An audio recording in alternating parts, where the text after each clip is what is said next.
imagine all life as you know it stopping instantaneously and every molecule in your body exploding at the speed of light. Total protonic reversal. Protonic reversal. Protonic reversal with your host, Conan Neutron. Broadcasting from a secret underground lair in Milwaukee, Wisconsin. A gigantic middle finger to everything that is rock about music, rock and roll, and corporate power. The thing is, though, if you don't laugh, you're going to go on a killing spree with sharp nails. Confidence of a hero or a fool. I wasn't exactly certain which. Could not be more professional. It's only one I choose to devote my life to. That's okay. It means something. It means something. And take that away. You know, that's my take. What's yours? Protonic reversal. That's like a science thing, right? Indeed, indeed, indeed. It is a science thing. It is a science place. It's a scientific fact that we are all up in your face. It is time for the one, the only Protonic Reversal. Welcome to it. And we have two special guests today. Buzz Osborne returning and showing an incredible array of toys behind him, which we were talking about earlier. And Mr. Trevor Dunn. And it's great to have you guys on, man. This is a joint appearance, a joint allied appearance. Yep. Trevor looks like, are you in a pool hall? Yeah, I'm in a bar, actually. I'm the only one here. You pool sharking? Is that what's going on? Nobody there? Not wearing a mask. I like it. Got to stay busy in these quarantine times, and if there's rubes to be hustled, then, that's the way you do it, right? Yeah, when they're weak from COVID, you can really take advantage of them. So, California cases are spiking. There's a whole bunch of counties that decided that apparently it was a myth, or that it was over, or that they just didn't like Gavin Newsom, or whatever. So that's exciting, especially since you guys you're meant to be on tour right now, if I remember correctly, right? Heroin addicts are spiking too. Well, they're bored. They're bored. That's part of their deal. They're spiking. It's a good point. That's a literal translation. Our U.S. tour would already be done. But the thing about it is, even without the COVID thing, Trevor and I don't get along. So I don't know how long the tour. Yeah, who knows if we would have even finished it. We could have got out of California.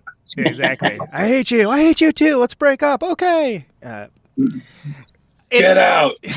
Well, we were throttling each other by the middle of the 2012 tour. Okay, yeah, that's right. I just keep Trevor all juiced up, and then he was okay. He's a little easier to deal with. Are you at your parents' house? I am. Yeah, I'm up in Humboldt County. Are your parents pool sharks? Yeah. Yep. Pretty much. I was raised by hustlers. It shows. It shows in your music.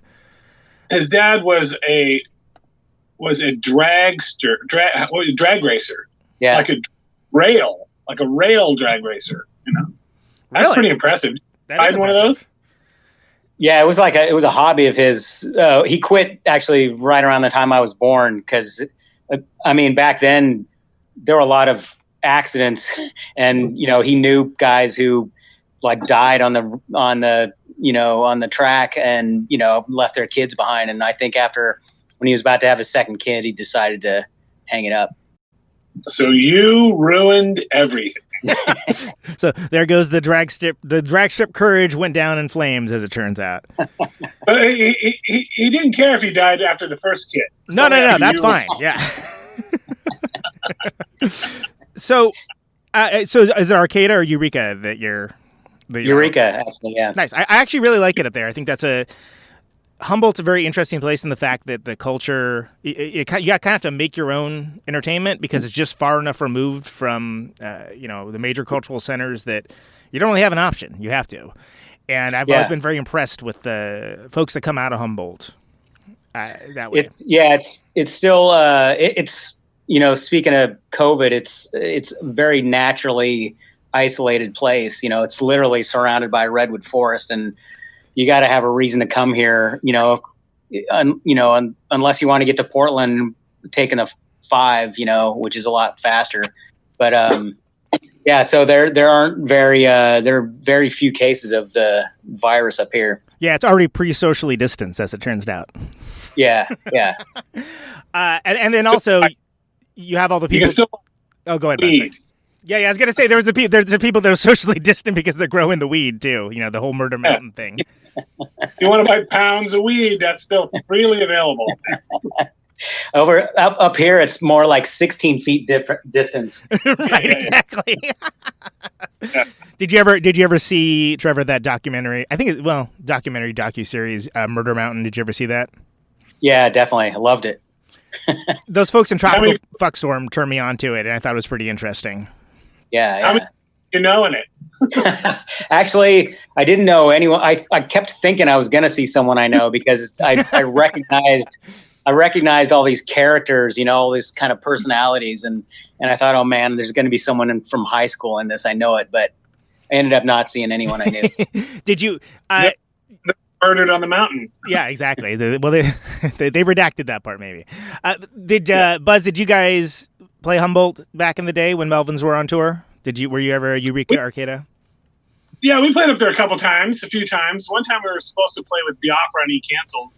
And we were still going to play, and promoter wouldn't pay us anything to do it. So we packed up our stuff and went away. I was gonna say that sounds very humble. Yeah. Yeah. Oh, the only time we got up there in the early '90s. And, we were playing the show, and we're like, everything is fucked up. Everybody is acting weird, and nothing's running right. And what the hell is going on? And we found out, oh, it's a normal benefit.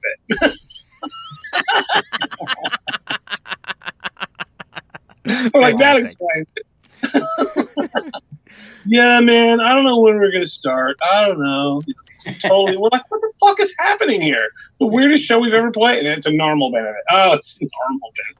Yeah, it's that hippie mentality, man. Oh, it's cool, dude. Is it though? Is it really? Literally like that. We're like, are we on fucking Mars right now?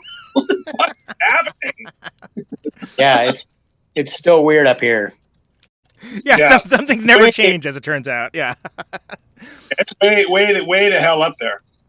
And you grew up there. Yeah, and that's why I bring it up, because it is just enough out of the way that if folks are on tour and they're going there, maybe because we want to see the redwood forest or something along those lines, or the things that people think that they can do on tour that they frequently do not have time for because of long drives.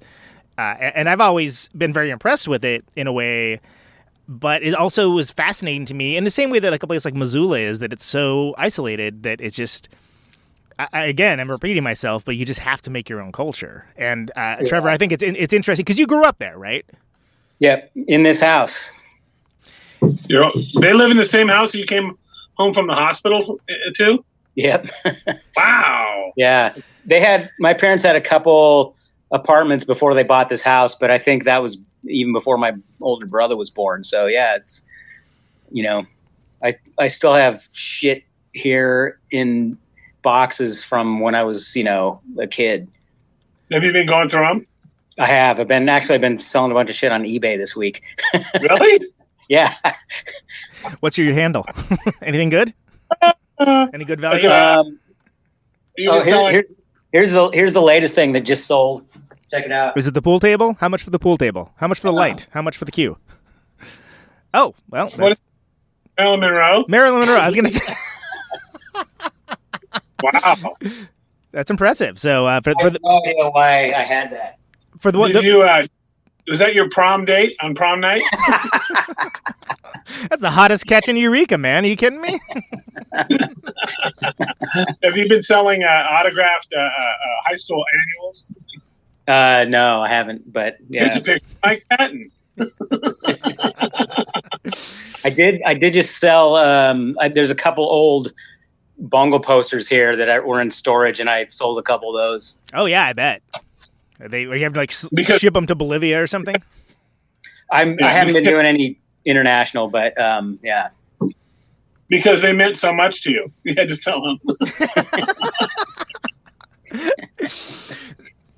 So I'm going to sell all this stuff. It meant a whole lot to me. I saved it for the last 30 years. Exactly. And now it must go. Everything must go. Quarantine sale. Let's do this. Yeah. That's hilarious. How long are you going to be up there? I'm actually going to the Bay Area on Sunday, and then I fly back to New York on Tuesday. So Cool. I've been up here it's the longest I've been here since I moved out. So I've been up here, I think, almost 6 weeks. Is it a more chill pandemic up there with everybody high all the time? It's definitely chill. I mean, people are wearing masks and stuff, but Then you're one up on Wisconsin. yeah, but it's Yeah, that's just a Rob liquor store. Yeah, that's a use case exactly. So, are you remembering why you left in the first place? Well, it's funny. Usually, when I come up here for the holidays and stuff, and I usually stay, 4 or 5 days before my family starts to drive me nuts. But actually, it's been nice. Me and my mom have been going on some hikes and stuff, and just been kind of chilling here at the house. So it's not like I don't even really know. I only know like 2 people here, and I don't feel like hanging out with them. So. Yeah, do you feel like there's any common cause between like folks that like the townies or whatnot and you having left? Well, I mean the cultural vapidness is still here, like Thank God. yeah. That hasn't changed. Yeah. So when you're talking about coming up, and we're going to stick with Humboldt here for a bit. When you're coming up in a place like Eureka and Arcata, I think it's fair to say Bungles is a relatively idiosyncratic band that developed your own lexicon of stuff. What was the mindset when you're coming up? Was it more just like we're going to do this so we don't kill everybody around us, or did you have aspirations for musicality beyond just playing in the in the greater Redwoods area? Like where did it start? I think we were just lucky enough to be curious about different stuff, and there was one cool record store here. Actually, it still exists. It's not as big as it used to be, obviously, but we spent a lot of time in that record store and checking out different kinds of music, and we would see whatever concerts we could up here, but there weren't that many. So a lot of times we'd have to drive 5 hours down to San Francisco to see shows, or to go to Tower Records, or, to buy stuff that was more obscure. So, Trey and Mike and I just naturally kind of found each other because we were all curious and didn't want to succumb to what was going on around us, so, I guess it just, I feel lucky that it just happened naturally that way. So were you aware of the Melvins when you were coming up? Yep. In fact, I remember there was an apartment that Trey, our guitar player, had. Me and Patton still lived with our parents, but we would hang out at Trey's place. And I remember the first time I ever saw the Ozma cassette was over at that house and listening to it there. And of course, we were totally into metal, so we're constantly listening to what is faster and faster. Yeah, where's the 6 solos? Yeah, yeah, and like how much faster can Slayer play? And then we get this weird ass record Ozma, and we're like, what the hell's happening? We're still thinking that. So, and then Buzz, when did Bungle and Trevor come to your attention? When I was vaguely aware of them. I was never massively aware of Faith No More. To this day, I don't know a whole lot about Faith No More. But I knew that living in San Francisco, I knew that Mike had, or the singer of Faith No More had another band. I knew that. But beyond that, I didn't know much until they asked us to play with them. And then the shows that we played with them starting, I think the first one was at the Kennel Club. Would that have been right? I think. It's era appropriate, at least, yeah. Yeah, and it was fucking packed to the rafters, and Patton was MTV poster boy at that moment, And so it was all people who were there that were Faith No More fans. and I just couldn't believe how totally weird Bungle was compared to the audience that was there to see him. And Right, there's an incongruity, right? looks of confusion, and like I guess I'm supposed to be into this because I really love Faith No More, and Bungle did huge as a result of that, and never changed or tried to be commercial at all. And I know there's some commercial elements, and of course I'm speaking from my own perspective on it. I just couldn't believe it that a band that was that weird was Pretty doing bizarre. as well as Yeah. yeah. And then we did a bunch of shows with Bungle. I don't know how many, a few around, and we just got viciously attacked by their band or by their fans. And I was like, we're a weird band. There's no question of that. But we're not even close to as weird as Bungle, and you guys hate us? Yeah. You would think if you liked one that like maybe the other would you have at least an open mind towards, right? Bungle was all over the map. There wasn't one. I wouldn't. What kind of music does Mr. Bungle play? I would just say, depends on their mood. Yeah. Exactly. Right. Yeah. Whatever. And Mike would wear a mask the whole entire shows, and I would guarantee you a large percentage of the audience had no clue who was even who on stage. Right. At all. Yeah. So it was one of the weirdest things I've ever been through. The weirdest being the show we played with them in Anaheim in the round to about 2,000 or 3,000 people, and that is one of the worst reactions we've ever gotten from an audience. We've had quite a few of those kinds of things. That was particularly bad. Wow, and in the round Bungle, yet. Okay. Yeah. So you're staring down the barrel of this hatred no matter which way you look. It doesn't matter. It's in the round, So, you go over here. No. It's just vicious. And then Bungle stuck up for us really good that night. But they just basically did a white noise set, pretty much. Just create, and by the end of this show, lots of people were gone, but they never treated Bungle the way that they treated us. By no means, it was strange. Hey, what was your take on that, Trev? Well, I mean, yeah, Melvin's played with Bungle several times because we were fans and we wanted bands of course, yeah, to play with us that we liked, and so we were. I mean, that show, we were pissed off that they essentially got booed off the stage. I don't even remember how you guys' set ended, but we got booed until we left the stage. We didn't leave the stage because of the right. So yeah, and we had a whole set ready to go. We had our set ready to go before that, and then once that happened, we're like, okay, fuck these people. They're gonna pay for this, and we actually ripped up our set, and we had half of our set was cover songs anyway. Right. So we decided that night we're only gonna, we started with some Mayhem Noise, and then we played our slowest cover song, most obscure cover songs, and they were getting pissed off, but yeah, it wasn't. I don't know. They kept waiting for the punchline, and we just never gave it. It was a drummer's birthday that night. Oh, so, happy birthday! Happy birthday! He got up and ran. He might even have ran all the way out the building. As soon as he started saying "Happy Birthday," it was like he was gone. It was something like that. That's what I remember it. Yeah, I remember that. So that's it. Like, end of the show. So that's got to be annoying, Trevor. I mean, it's like you're obviously you're having the Melvins on because you like the Melvins and you want your crowd to be able to experience them. That's. I understand like the mindset where you're just like, wow, screw these freaking people. Did you find that was you had a relatively closed-minded audience for a weird band then? I mean, overall, or was that an isolated case just for the Melvins' sake?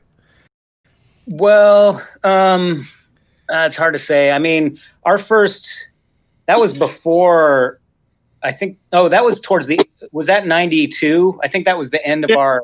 92, around in there. Yeah, I think that was the end of our first big U.S. tour.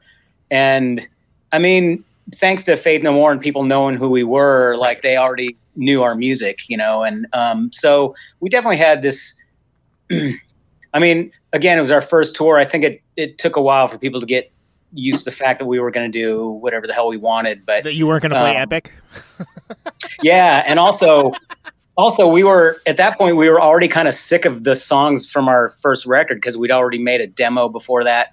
So we started rearranging them in weird ways, you know, to the point where they're almost unrecognizable, you know, and Well, that second record, you also start off with that real kind of dirgy, kind of like FU song too. Is that, it seemed like that mindset was percolating as it goes. Yeah. I think so.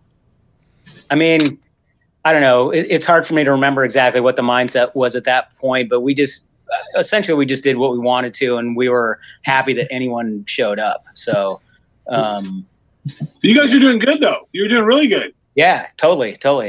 Like from the get-go.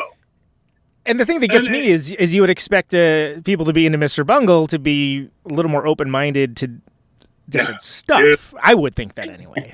Maybe I'm a simpleton. I don't know. But You would be very, very wrong. Wrong would be the word I'd use. I think our fans are kind of like, you know, they're like baseball card collectors or something. Like everything has to be perfect. You know, it can be obscure and hard to find, but it's got to be. They got to get the complete set, and they got to, you know, they have to know everything about all the details. I mean, most of our fans know more about Mr. Bungle than I do. Yeah, but weirdly though, let's go forward to like the end of the 90s. Panama starts. I'm playing. That's when I really, really get to be friends with Trevor, and Mr. Bungle is still playing shows at that point.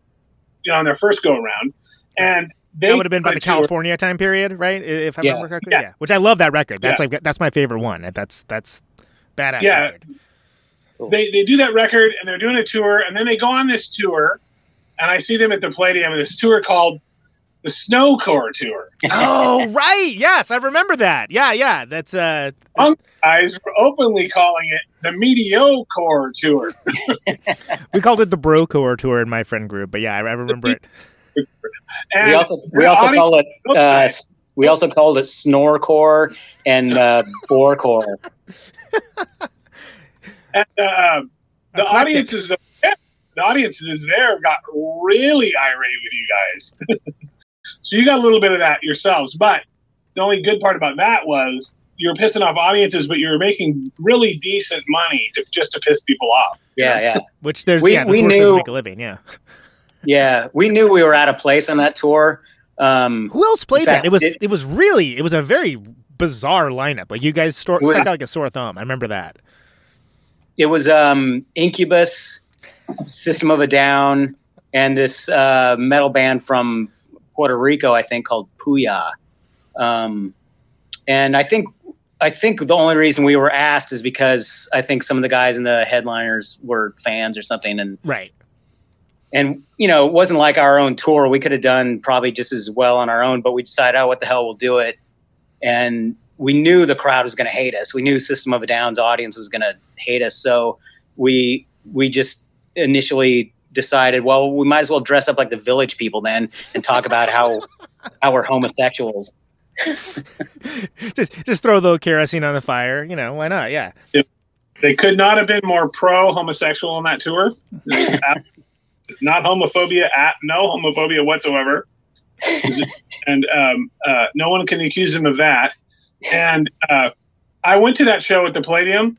Mm-hmm. It was at the Palladium, I believe. And I do not remember that was System of a Down, Incubus, or whatever that. I don't remember any of those bands at all. And I was at that show. So it really stuck out to you is what you're trying to say. Really. Huh? So all I remember mostly is Mike making a lot of jokes about the Red Hot Chili Peppers. Sounds right. Mostly, but you guys you told me there was one night, I can't remember, Virginia Beach or somewhere, where you thought that was you guys were going to be killed. Yeah, it's to this day it's one of my favorite Bungle shows. It was Virginia Beach, I think, or Myrtle Beach. Great for baseball and not much else. Yeah. We got into this impromptu jam in the middle of one of our songs. It's kind of like a disco beat. And we kept riffing on it while Mike proceeded to teach the audience how to give a blowjob using the microphone.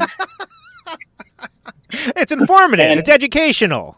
Yeah, and man, the audience, these guys were livid, man. These guys they would crowd surf up to the barrier, and they'd stand in front of me like flipping me off, just beads of hatred coming off their forehead, And I thought, and throwing coins at us, and I thought, man, this is it. I'm going to be killed before I make it to the bus. I thought you were going to say that. I thought, yeah, this is it. Showbiz, baby. Yeah, he made like $4 and change that night. It was great. So you briefly talked about Phantomus starting, and I would like to talk about Phantomus. How did Phantomus come about? Did Mike approach you and said like, "Hey, I'm doing this thing," or what was the process for that band starting up? Well, Phantomus was completely Mike's deal. It's his music, played by us to the best of our abilities, trying to satisfy whatever musical demons he had at that point with that music. We didn't write anything, none of us. Which is different for you, because you tend to be a dude that like you have your thing, you have your aesthetic, you write the songs. Like it's a very different process, right? Yeah, but I wasn't afraid of it. I figured I'd give it a shot. But I was the only one, me and Mike. But Mike wrote all the music, which is different. I didn't read music, so Trevor and Dave could write down stuff. I couldn't. I just had to remember it. And that was really when Trevor and I really had our started having more of a bonding type of friendship. And I think it was over trying to figure out how to play that fucking insane shit, basically. So he's handing out like here's the music, like sheets of music, and then you're like no sheets, just demos and stuff like that. Okay, was it like cassettes or at that time or whatever it was? Okay. Yeah, I mean, the other weird part about that, I mean, it's super complicated music, and Mike doesn't read music either. So it was all done by ear. When he makes these demos, he does it by ear, but it's still, even though it's not written down, it's still, he's very super precise about it. Yeah, and I'm thinking back to that first record, especially. It's just like the meter on it is strange. Like the song structure is bizarre. Like it's not like you're playing. It's not like you're playing like straight 4/4 rock and roll. There's some weird stuff going on. So, it's right at my top of my ability to remember. Yeah. So I guess what I'm getting at is it's people learn things different ways and people process things different ways. Were you used to that, Trevor? Used to that because you've like Bungle works in a similar manner, or was that something that was new for that band for you? It was not really the way Bungle works, because that's more of a collective thing, and other people read music in that band too. But I think what Mike was sort of doing was kind of almost treating it like a jazz group or something where you hire people that you don't really like a jazz combo. Yeah. You get like the Contract Killer players on, and then you just like do something cool, right? Yeah, and I think Zorn was a big influence on him. Masada or whatnot. Yeah, well, probably more like Naked City or Naked City, of course, yeah. Or actually the Naked City record, Torture Garden, which is all kind of hard cut up, cut and paste hardcore stuff. I think that's where he was coming from, but he was like, Zorn can do that because he works with musicians who work that way, and all that stuff was written down, all that charted Zorn out stuff. The wazoo, I'm sure. Yeah. Yeah. So I think Patton was doing that, but without the foundation of having, that kind of, he never had that kind of a band before. So, no. So it was a new experience for all of us, really. Yeah, it was crazy. One of the craziest things I've ever been involved with, I would say. It was very strange. We always work like we don't have. Trevor's worked with us a bunch, and we don't have any kind of set idea. Basically, we do to some degree, but it's very, very elastic. Well, it almost seems like it's suited. Like you want the player to bring what they bring to it, right? I mean, we've talked about that in the past, and I think that's kind of the key aesthetic. Yeah, I hope for that to happen. And it doesn't bother me when it happens because I feel like I haven't thought of everything. Right. And And I also feel like I play guitar, and in that area, that would be my area of expertise. But when it comes to drums and bass, I'm not an expert in those. I'd rather let the expert show me what the better way to do my idea is. That's the way the Melvins work. I prefer that. I'm not precious with the arrangements. I'm not precious with how it's played. More like the way Miles Davis did a lot of that stuff. Way more like. You let everyone bring their strengths to the table and let that be part of the overall experience and the overall composition. Kind of, we would just say, play them like this or make them better. Yeah. So on that, had either of you guys played with Dave Lombardo before? No. Nope. So no, that guy's pretty good. We drove him crazy. Me and Trevor would. Really? How so? Oh my God. We would sit there and just repeat Slayer lyrics over and over and over and over. You guys are fucked up, man. I can't fucking believe this. You guys are fucked up. And just say, how long can you last in this frozen water burial? Over and over and over. He just had it. Fuck, man. I'm sick of it. Dude, you were on the greatest speed metal record of all time. It's an amazing record. And it's somehow cartoonish and totally awesome at the same time. And that's a hard line to walk. So, yeah. That's the peak. It's the peak of the speed metal. And it was almost like never got any better. He wasn't aware of it. He wasn't aware that was the peak. Almost like it bothered him. Really? It was more of an irritation than anything else. So, but I mean, like that is that something where when he came in, he brought what he brought to it. Like, was he coming at it from a similar place as you guys, or was there some adjustment period? For Phantom Mouse? Well, we were in a constant period right till the last day of the band, pretty much. The rehearsals for that band were some of the most intense rehearsals I've ever had for anything in my entire career. Yeah, we were for that first show. We did a show before we recorded the record, right? Oh yeah. We did more than one show. We did a whole tour of the West Coast without any record. Was that the one right. At Amoeba? There was one with the SF Amoeba, or was that later on? I don't know. I don't even remember playing that. Well, I remember I saw it with my friend, my bandmate, and I turned to him and said, "I bet these guys practice a lot," and he busted up laughing because it's hyper complicated music. We'd get to the end of a tour and we'd have everything down, and then it would be over. The tour would be over. If we had 3 more weeks to play, we could be playing this stuff without even thinking about it. Right. I mean, didn't you think, Trevor? Yeah, totally. And the other thing is that Mike liked to change the set every night, so. We every single night we'd have to relearn the order of things or play a song that we didn't play for the past 3 days. So we'd have to rehearse the sound check. I mean, it was completely scattered. Did he want it? Did he want that kind of like, I don't know, Fugazi or Grateful Dead thing of just like being able to call in anything at any moment in time? Was that like the mindset behind it, or was it just like he trying to keep himself engaged? Like. I think it was more of the latter. It was more like keep himself engaged. Yeah. We never do that. We work out the set list that we want to play for the whole tour, with a few minor adjustments as the tour starts in the rehearsal place. Yeah. Because it's more like what Zappa said, which is he wants everybody to know what's going on every moment they're on the stage. You can play it backwards and forwards. Every piece of it. The transitions. It's all important to me. It's more like a Broadway show. Like the Broadway show, to go to a Broadway show, mix up the set list. Hey guys, let's do Waiting for Godot tonight. No, that doesn't happen. Let's change it tonight. The ending's at the beginning, and we're gonna skip this song. It doesn't happen.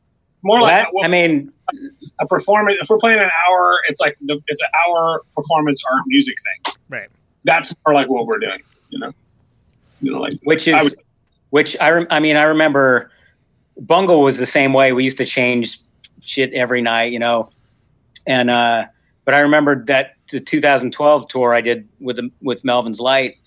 It was one of the first times I'd ever really done that. We're playing the same set for 7 weeks, Yeah. But it got to the point where I wasn't looking at my set list anymore. Right. You just know it. You automatically know it, right? And so you know it so well that you can start to mess with it a little bit, and you develop this trust in the band. You know where you're going to land, and I mean, we were slain by the end of that tour. Oh my God. Yeah. We could, if we could have done more. And you get to another level. It's of comfort, of playing without thinking about it. It's almost like it's the way it should be. You're taking it out of your head. It's not in your head anymore. Yeah. It's somewhere. And I love that. We try to get to that point as much as we can before we even start a tour. A lot of times, but that was never the way it was with Phantom Moss. Phantom Moss never did more than about 2 or 3 weeks of touring at a time, ever. We went to Europe a bunch. We went to Australia. What did we go to Australia 4 times or 3 times, something like that? Yeah.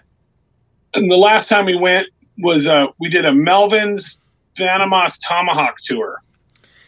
That's right. Yeah. And it went over huge everywhere we went. I think in Sydney we played to 5,000 people. And they just never did it again. I was like, this seems like an obvious no-brainer. Yeah, it's really. Yep. No need. No. That seems like a terrible idea. But bunch of shared bands, everyone, shared members, everyone likes each other's music. It works thematically. Yep. Like everyone gets along. Yeah, no problems. Nah, we don't need to do this. Well, so you brought up an important point, and I actually do want to get to the Melvins Light stuff, and we will. But I wanted to talk about the Melvins Phantom Moss Big Band. What a neat project that was, and what I bet that was a bit of a challenge, but also it had to be kind of fun to like put that together and like put all the pieces to figure out where everything goes. What was the whole experience with putting that together? I can't remember exactly why we did it, but and I've never talked to either you or Dale about this, and that's very weird to me. But yeah, that was a lot of fun because we were able to pick out stuff that I thought would sound really cool with the whole band. And there was a couple of things in there that I don't think Lombardo ever completely got his head around of our stuff. You could get the Phantom Moss stuff. There's a couple things with our stuff that he just could never get. He just never could hear it the right way. The turnarounds were wrong. It's like the bit, he could never get how we start that song. Where that's a deceptively tricky song, so it makes sense. Yeah, he could never get it. Just never get it. And but Patton did a really good job on that. We got a live album out of it that was really fun, and that was fun to mix all that stuff up. It's a great big band like that. For some reason, I seem to remember originally it was just going to be like a one-off or something, and I can't. Maybe it was for a New Year's Eve show. I can't remember. Was it Slim's? Where was it at, or was it? We played in L.A. first. That's right. It was L.A. first, and then you brought it up. Okay, that's right. Because I saw it. It was great. It was freaking awesome. I loved it. Great. It was fun, But me and Trevor bonded really nicely during that whole time.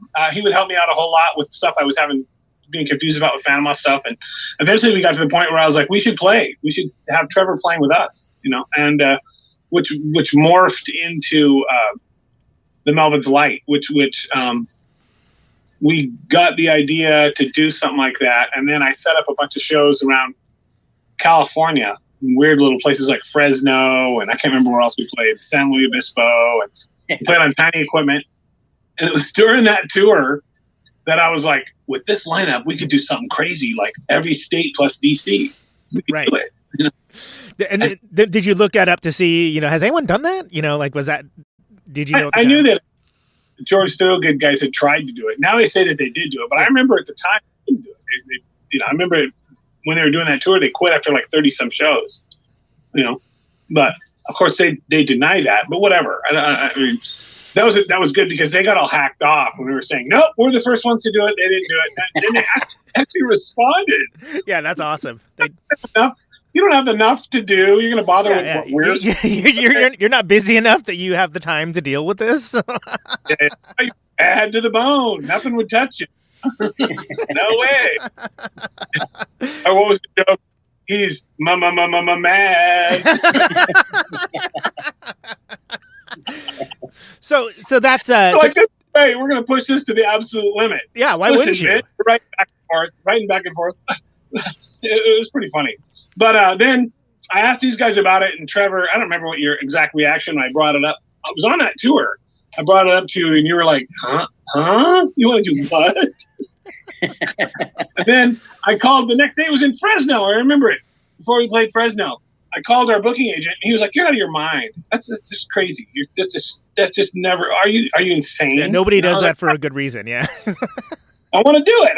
And then the next day, I got a call back from him. Actually, it was that day I got a call back. He goes, "I've been talking around the office. I think it's a great idea. I think it's a really good thing to do. Let's do it." And so I go, "Okay, let's do it." And so then I talk to these guys, and I go, "Look, the booking agent thinks it's a great idea, and we can do it." And then I got you guys to commit to it, and it was more than a year out before the tour started. Because I realized really quickly that if we didn't book the exact dates we wanted, It's going to screw up the routing. Yeah. Which has to be perfect. well, also routing has to be perfect, but then the promoters can't know what we're doing because they'll have us over a barrel. Oh, good point. Yeah, they can like undersell you or yeah. Right.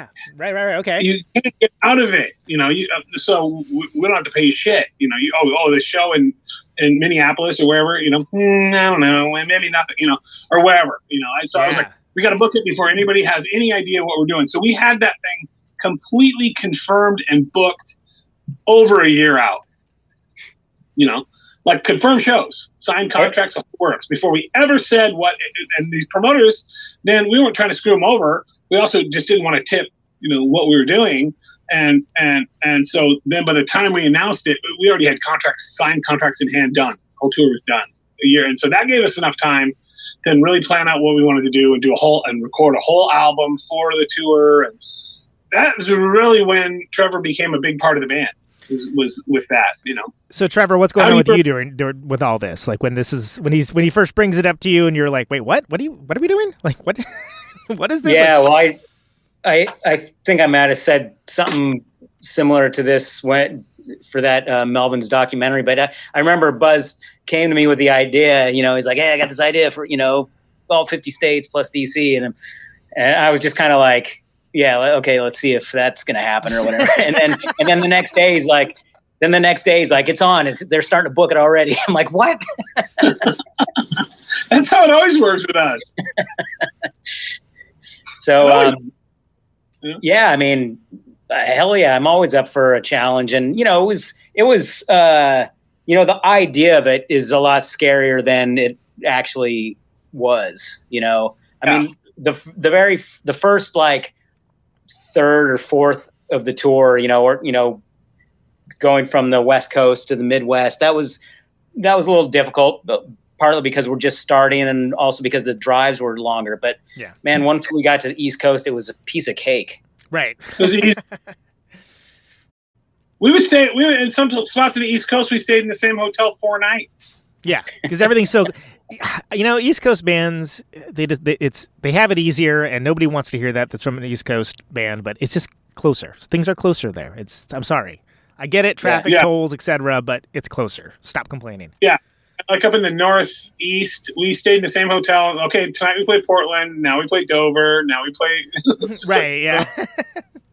Back to the hotel, and we didn't have much gear.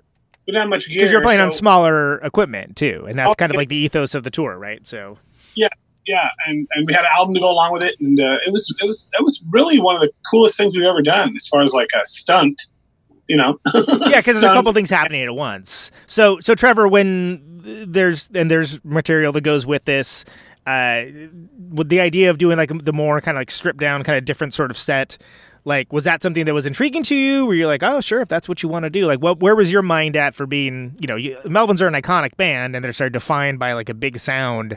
And then also, you've played some of these songs like in the big band environment, but this is a different situation, right? So where were your head definitely. At? I mean, when Buzz first came to me with the idea of playing upright in a version of the Melvins, I thought, wow, yeah. I mean, certainly I'm without hesitation, like, yeah, I'm down, but I had no idea what it was going to sound like, really, and it ended up not being as light as the name suggests. It's still pretty intense and loud. It's as light as some light sodas, as they claim to be, right?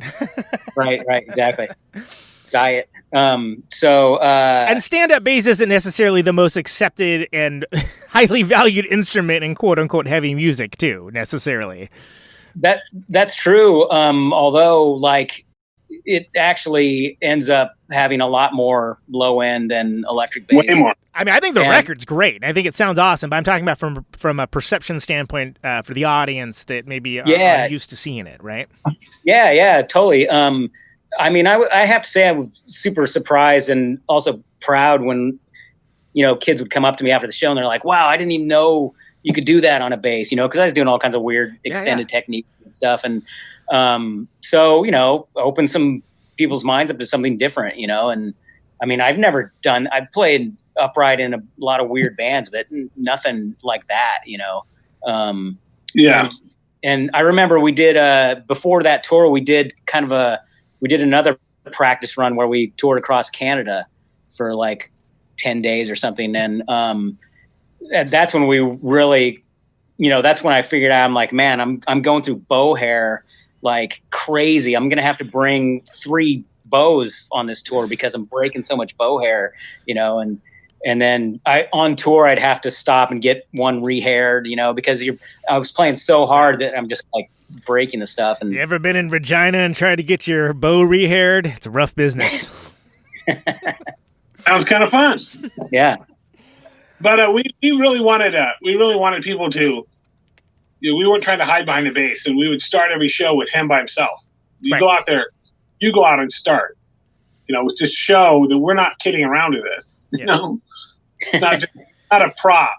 He's going to go out there and he would start with this stuff that I've said it before, but it sounded to me like an oil tanker hitting a coral reef. Right? Yeah. Because it's not like it isn't intense. Like there's a distinct intensity to it. Brutal. Just brutal. And he figured out a way to make the bass work. It wasn't massive amounts of feedback. It was fine, totally fine. We did European shows like that too. And hopefully at some point down the line, we'll do a new album. We got a few songs started. We haven't got it. But I would really love to do another album of that, And did that give you an opportunity to sort of think about the overall presentation and like maybe some things you wanted to do that were that wouldn't have come across the same way with different instrumentation? Oh, yeah. I was happy to let him go as crazy as he wanted to on it. And then, with the songs that we were doing, and especially the songs we wrote, I figured he was smart enough to figure out what would and wouldn't work on the bass. Just left it up to him. I mean, there's a few arrangement things that we'll go over, or there might be a few parts in the songs that he doesn't quite understand. But that's the way it is with all of our bass players, and I'll show it to him. And then, like with Steven, the guy we're playing with now, Steve McDonald, and with Trevor they've both played with lots of different people. Like Steven's played with, Sparks and Beck and all these people. And when I tell them, just like I told Trevor, no, you do it the way you want to do it. They just stare at you like. Well, it's an infrequent ask. Most like, oh, play it like this. Play it like this person. Like, no, I want you to play like you. I want you to play like you. I want you to own this stuff. I really want you to. I'll feel more comfortable if you're owning it, and I think I'll get a better performance. Just like with the new album, Gift of Sacrifice. I knew if I told Trevor to overplay on everything, that he actually wouldn't overplay, and that you would get the normal amount of playing, right? it would free him up to feel like he could do whatever he wanted. So overplay, and knowing that he would actually make the right choice. He's not going to intentionally overplay. He's just going to make him feel like I'm free to do my thing on these songs. I don't think I gave any direction at all.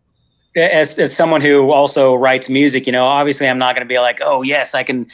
Buzz says I can do whatever I want, so I'm going to make this a bass album or something. I'm like, no, I'm going to think about it compositionally. What does this song need? Like, how can I make it different from the last song, or how can I, I don't know, either feature myself or have the guitar part more prominent or whatever. Right. And with this album, I mean, there's some stuff you're doing. There's some really cool counterpoint kind of stuff, like weird little polyrhythms and things along those lines, like real, and some of it's kind of subtle, but some of it is sort of like, oh, that could almost be a song in and of itself, but like the way it interweaves with everything, it's clear there's some thought behind it. Right. Yeah. Which is good. I mean, in a situation like this, the last thing I want to do is just copy the guitar part, Yeah, and, yeah. You're not like, playing the root note. D, D, D, D. Yeah, I mean, maybe one song that could be cool or necessary or Yeah, something. there's a but- time and a place for it, but when you're doing something like this, where it is the sparseness of it is kind of the appeal, then you want to Yeah. ride that line to. If you're overplaying, it better be something really cool, and Right. Yeah. Yeah, I mean, he's got good instincts about what musically how things work, and I knew that from the experience I've had with him before. So I was just on every level was prepared to make my record. I was going to be acoustic with modular synth stuff, and it was essentially almost done when Trevor came. I asked him, we should do a tour together. I'm going to do that. I got this record coming out. We should do a tour together. I'd love to have you come out and open on a solo acoustic bass, and then I'll come out and play. Maybe we can play a couple songs together. That'd be fun, and maybe we could record a tour EP before, and have something that we could sell on the tour. And he's like, great. So he came out to California, and I go, well, maybe you should play on one of these songs, and we can just put that on the EP. It'll be different than it is on the record. And once I heard it, right, I was like, oh my God, this is what I want to do. The accidentalist in me was not stupid enough to let that thing go by, no way. And so then it turned into, that's why it's a King Buzzo with Trevor Dunn record as opposed. Yeah, because I really would really, especially with the way this one came out, I would really like to do a record of me and him do a record together where we write all the stuff. Write and all that. Yes, because Trevor's a good singer as well, and you get a lot more of that kind of thing in there. Writes, I just would really think that would be really cool. And then since this COVID thing's fucked up our touring plans and everything, maybe we could do another record instead of trying to tour this one again. Just make a new record and tour both of them at some point down the line. I think that would be great because I think we're really onto something. And then we'll add drums, and then we'll. Right. Scope creep is what they call that, right? But I like the idea of both of us playing by ourselves up there. I think that'd be really good. And even on the tour that we were going to do, it got canceled. Trevor was still going to open the shows with stand-up solo acoustic bass. Right. And then I don't know how exactly we were going to do it, but I think we were going to meld it together. You play for a while, then I come out and play, and but I was really looking forward to it. And then we could also have played a bunch of stuff off the Melvin's Freak Puke record and Melvin songs, and it's there's no end to it. I mean, I don't think so. I'm really looking forward to doing that. But what a bummer! That would have been so much fun. I was really looking at, because we worked on this thing. He recorded that in March or February of 2019. Yeah, and it was originally coming out in like May, I think, if I remember right. It was well over a which year is still before. A year. Yeah, it's still like a year wait. And then like, well, when did you start Get to Sacrifice? I go, well, I started recording this 4 years ago. Right. Because we have our own studio. You've been to the studio. We have our own place. Of course. So it's easy to work there. Tosh is really great. We have so much stuff that's not done. We have stuff, Melvin's light stuff that we recorded with Trevor years ago that we haven't finished, which we will eventually. But I always said this, and I really mean it. The best thing I got out of Phantom Moss was my relationship with him, by far. Because he's become a really good friend, and I trust him, and I know if I ever really needed anything, he would be there. And I don't have a lot of people like that in my life, and I really appreciate it. So thanks a lot, Trev. That's really good. You never know what you're going to find out there in the world. And when you come across that kind of thing, you can't let it go. Don't take it for granted. Absolutely. Oh, that's very sweet and also very accurate as well. So Trevor, coming from a musicality perspective, like what was your take with this record when you're coming into it with these songs? Like what's your approach? Like what's in your mind when you're coming up with stuff? Well, a lot of times, like with this record in particular, it was pretty off the cuff for me. Like it wasn't, I don't think Buzz sent me any tracks or anything. No, I sent you nothing. I would show up at the studio and listen to the track a few times, and then just try and decide what I should do, and try a few things out, and then Toshi is engineering, so I'd be like, hey, let me try this, I might just record a part of a song, or I might have the whole thing mapped out. It was different every time. And then we go to the next song. I'm like, okay, now I'm going to do something different. Maybe this next one I'll use the bow, or whatever. So every song I was just trying to do something a little bit different, but basically just playing along and being pretty impromptu about it. Like I would play along until just kind of noodle around until I found something that I liked, and then try and stick with a pattern, and also not like overthink it, which is something I have a tendency to do when I write Get my too own far music. in your own head or something. Yeah. Yeah. So I would just be like, okay, this is kind of cool. I like this. Let's try this, record it, and be like, oh yeah, it totally works. I mean, I think there is you can beat the life out of something. Yeah. You can beat it to death until there's nothing left. Yeah. And then she'll spark. And we found that in the last, 10 or 15 years, sometimes with the drums, sometimes with the bass, or like with this, you get something different than you would get by rehearsing it for 4 weeks. Just these guys are playing at the edge of their ability, and you get this more lively, not always, but more lively sounding performance. It doesn't always work, but when it does work, it's really good. Yeah, it almost, even if it's not true, it almost feels more extemporaneous or light. Yeah, LITE in that way, just because of the newness to it. Like it hasn't been drilled to death, right? So it's no, it has you can beat it to death. That's completely possible, and then you end up with the Phantom Menace, which is not worth the wait. Nobody wants to make the Phantom Menace of records, definitely. Not worth it. Although I like the Phantom Menace, but nothing to no one. Yeah. Well, so Trevor, think about in terms of this record and doing the Melvin's Light stuff. How does that compare with doing something with your Trio Convulsant stuff, which is obviously coming from a musically, it's the same neighborhood in some ways, but like very different in others. Yeah. I mean, my idea for that trio came when I lived in San Francisco, and I wanted to, I was playing jazz and I was also playing rock, and I kind of felt like a lot of the modern jazz at the time wasn't heavy enough, and a lot of the rock stuff wasn't like harmonically interesting enough, and I wanted to do something with upright and with like power chords, but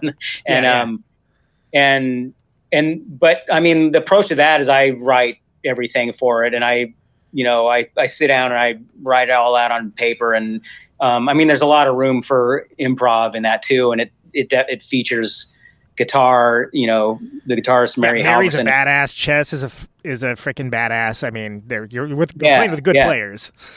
Yeah. So, I mean, there's parts of it that I'm super particular about, but then there are other parts I'm be like it's totally wide open and anything can happen. So, it's it's one of the few bands where I'm actually the leader, and I have to be on top of it and explain what I want, or or what I don't want, or whatever.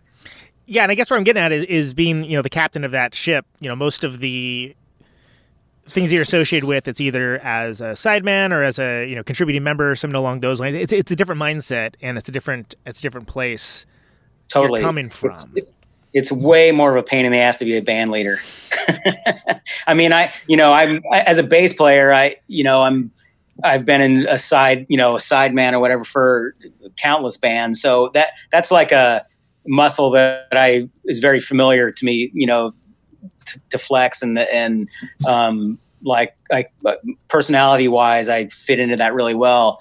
But being a band leader and having to be like assertive is, and make decisions is not necessarily my forte, which is another reason I do it, because it challenges me in that way. It's a different skill set, right? And it's something where, and you've played with a lot of really amazing folks. I was even just reminded earlier that great Nels Kleinsinger's record that you're on. Like, I'm a big Nels Klein fan.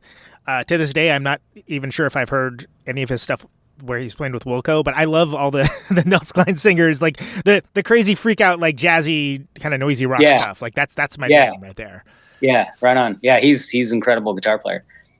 So that's actually where I saw Trevor play stand-up bass was with him. With Nels Klein? I saw, that's not the first time I saw him, but that's where I got the idea that he could play with us. This was Nels Cline in LA. Yeah, That's right. So when you're talking about playing with all these different guitar players, they're different styles. Every player has their own thing, their own signature, whatever. What are the things that you associate with Buzz? And coming at it from the perspective of having listened to the music, beforehand, like before you ever played with him, versus playing with him now. Like what are the things you associate with Buzz, Trevor? Well, it's funny. I was way into the Melvins in the 90s and used to go see him all the time in San Francisco. Saw him a bunch of times. Covered Wagon, Yep. Slims, the Oasis, all kinds of these tiny little venues, and I just remember thinking, man, this is one of the most musical rock bands I've ever seen. I have no idea what's going to happen. Talk about pissing their audience off, like I remember seeing Buzz once started a song. There's a song, I think it's from Bullhead, where he's like playing a song starts with a one note, Yeah. and like Buzz did that for like 10 minutes or something before the rest of the band kicked in. But I remember when I met Buzz at the first rehearsal in Phantomos, and he told me that he didn't read music. I couldn't believe it, because that record Ozma is completely bonkers, Yeah. So that surprised me, and it gave me a whole nother perspective, on an approach to music, and the way Buzz does things. It's totally different than someone like the way Zorn works, or even Nels. He's really. It's almost like, I want to call it like outsider art. It's like he's self-taught. He's doing things his own way. That's why it's weird and unique. It's not following any protocol, really. Or any what's the word? There's no grid there. So that kind of what Buzz was talking about before, like being outside of your head. It's totally in that realm, which is super important. And being someone who studied music, I was sort of trained in a certain way to go the other way, to be more like heady about it, Right. And now I feel like I can balance the two or something. Yeah. So Buzz, same question over to you for Trevor. You've played with a lot of different bass players. What are the key things that you think of when you think of Trevor and what he does and how he plays versus other folks? Well, I knew from the beginning he'd be able to get what we were doing. The only thing I wasn't sure that he was going to be able to do was be as noisy, weird as we would like. And I think that once that he kind of understood that a little more, and that we were more of a like Throbbing Gristle playing heavy metal type of thing, that he kind of understood it a little better as far as that's concerned. But I didn't need to worry about that too much. Trevor, there's not really anything I can throw at him that he couldn't do. As weird as the stuff that we do is, there's nothing that he can't eventually figure out, whatever it is. I'm never ever been concerned with that. The idea that he plays stand-up bass, and that not just plays stand-up bass, but is a good stand-up bass player as far as I'm concerned. Right, which is key, yeah. Yeah. That's a whole nother element to what we do, and that I'm not afraid of at all. At all. I feel like we could do whatever we want. We can play with these guys that are good. We can play with Steven. We can play with him. Either way, we can play with Jeff Pincus. All of them contribute something in a different way to what we're doing, and it's all equally important. But Trevor kind of has the stand-up bass and the electric bass, and we've used him in both those capacities numerous times. And it's just a really good position to be in, that I haven't alienated all these people to the point where they won't work with me. And so I can get them to do crazy stuff, and they're on board with it. All of my wacky ideas, whatever they may be, and it always works out. Everybody always makes a little bit of scratch, and we do okay with it. So it's always ends up being okay. So The other thing I would add about working with Buzz is like when he says he's going to do something, he does it, and which is super comforting, like it's like, I don't have to worry that this is going to fall through for some crazy reason, unless it's completely out of his hands. It's big talk backed by big action, right? Yeah. Well, plus we get to play with Dale too, and Dale's super easy to play with. That's great. That just makes everything easier. I mean, if I write a song and I have Trevor or Steven and Dale playing on it, I mean, I really don't have to worry about anything. Well, yeah. So, and I guess where I'm going at it, and Buzz, last time you were on, we talked a bit about the songwriting process, and a lot of folks got a lot of value out of that.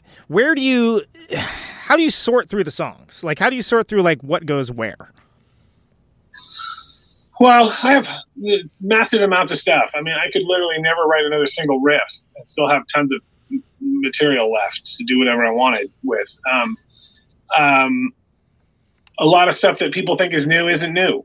It's been around for a long time. Right. We talked about that. The fact that you've had some stuff that's just like, oh, I really like that new song. You're like, thanks. And then you're like, yeah, I wrote that 15 years ago. I wrote it. I just never made it on a record. It's new to you. Yeah, exactly.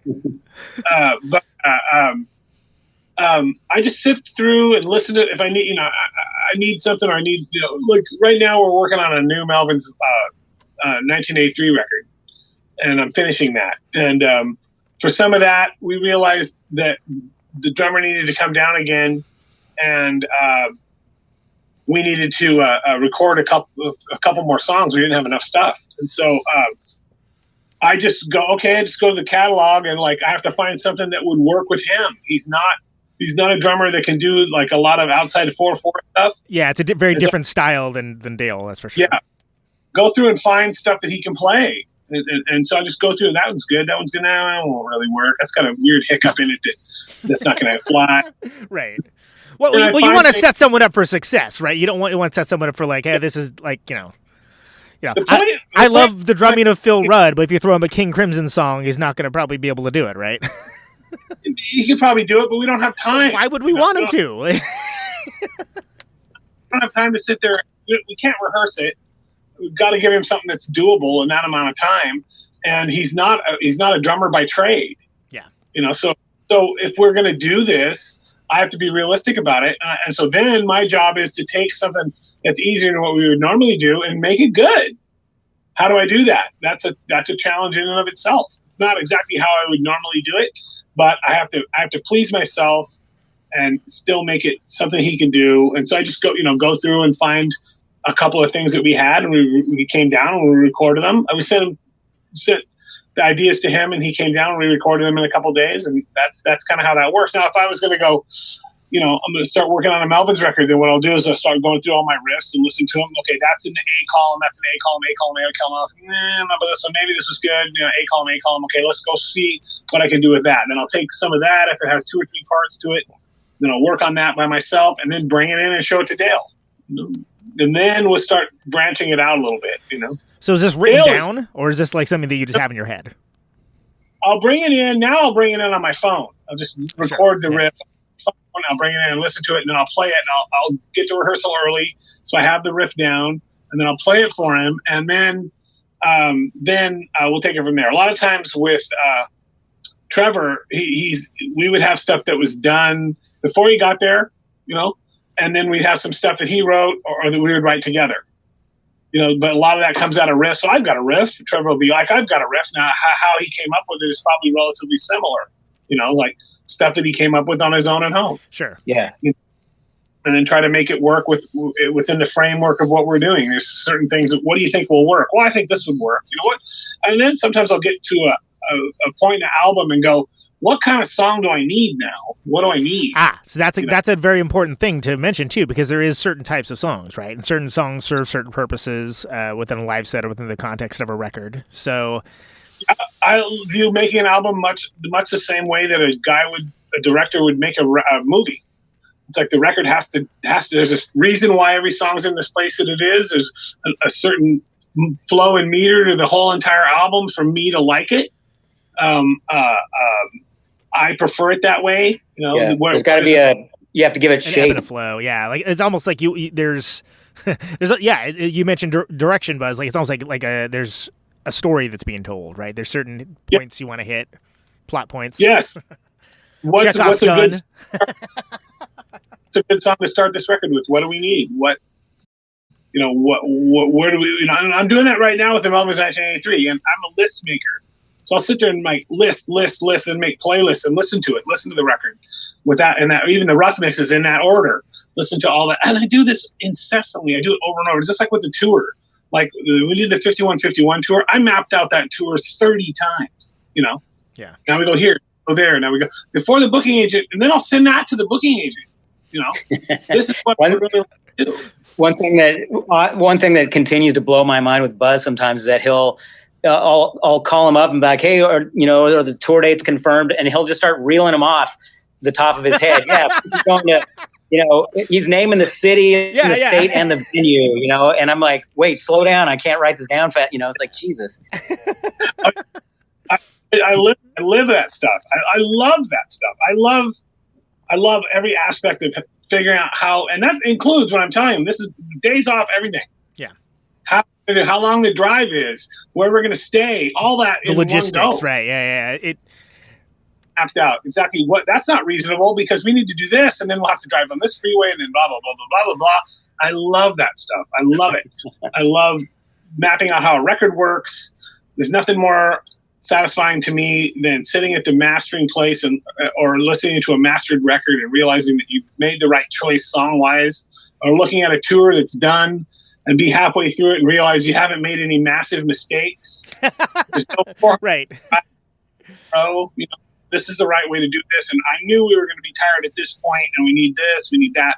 I just love that stuff. I love it. Knowing the natural rhythms and having that being built into the thing. Yes, we're gonna have done a long drive. We're gonna play. We just played like 8 shows in a row. We got to have a day off right here. There's just no way. Yeah. We're gonna have a long and just stuff like that.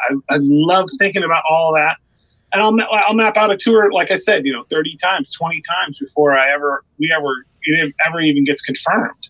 And I'll go through all that step by step with the booking agent. And call them all the, just every single thing. Why are we doing this? Where, why, how, where, I just love it. Love it. Yeah. So I got 2 things I want to follow up on that. But first, Trevor, how does your process when you're writing either differ or is similar to how Buzz is? Like, how do you, when you come up with something, do you write it down? Do you record a voice memo? Like, how do you know what goes where? Do you keep it in your head? Like, what's the sorting process for you? I tend to use pencil and paper, or I write stuff down. For my Trio Convulsion, I sit down with a guitar, and I also have like a lot of scraps of stuff laying around, like a piece of paper. I might pick something up, same kind of thing that I wrote years ago. I'm like, oh wait, this makes sense now. Now I need to think of here's a guitar part. Now I need to think of a bass part for it, or it's different all the time, and every song is kind of different. But yeah, sometimes it's a matter of me just sitting down at a keyboard or a guitar or bass and really just focusing on trying to get some writing in. And it helps me to write it down on paper. And then, for certain things, I might make a little recording at home, so I can hear parts together, that sort of thing. Do you bank things? What's that? Do you bank things as far as just something that oh, this doesn't work for this, but this is pretty good. I'll just keep this, or is it sort of like when it's done, it tosses away? Yeah, definitely. No. You mean like these scraps of things I haven't been used? An unfinished thing that has some value or merit. Yeah. I keep all that stuff, and it could end up anywhere. It could end up in a, solo clarinet piece or something. I don't know, whatever. Anything that I remotely like, but am not sure what to do with it, I set it aside and I go through that pile of stuff once in a while, and sometimes I don't even remember what it is, or what it was supposed to be. I'd like to answer from both you guys on this, but what's your mindset behind cover songs? What makes a good cover song? What are ones that you can think of that you picked, you thought it went well? What are ones that you thought you picked and maybe it didn't go so well? So, Buzz, start with you. Oh, we played cover songs since day one. I've always loved doing that. It's always been a part of our band. It's mostly out of a love of music, just love of those songs. Generally, we did a record a while ago called "Everybody Loves Sausages." Oh, right, that's the one it's got the Kinks cover. It's got the Venom, I think. It's got the Bowie. Yeah. Tales of Terror, and it was basically the idea was that we were going to do covers of songs by bands that were big influences on us that maybe people hadn't thought of. And unfortunately, that kind of got lost. People didn't really realize it. People were covers record, blah, blah. I was like, well, no, it's more of that. It's more, this is what we're into.